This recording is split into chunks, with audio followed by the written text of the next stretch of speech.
Expand design, a roomy cabin, dual-tone interiors, 15 smart utility spaces, and a large boot space, all there to expand your life. Welcome to Easy Space. An individual suffered injuries when the firearm of a police constable discharged by accident within the Mirigama police station.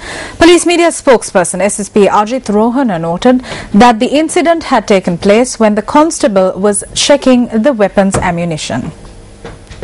According to the police, an individual suffered minor injuries when a bullet from a revolver, which discharged by accident, ricocheted off a wall and struck the victim's leg. The injured victim has been admitted to the Watupitiwala hospital. The individual had been detained at the police station in connection to a motor accident. A bicycle came and knocked my three-wheeler. The police took both the bike and the three-wheeler to the police station. I spent the night at the police station. I was taken out to be taken to court. I was told to wait for 10 minutes in that chair. I suddenly heard a loud sound and felt my leg go numb. I don't know how the shot was fired. I just heard the gunfire.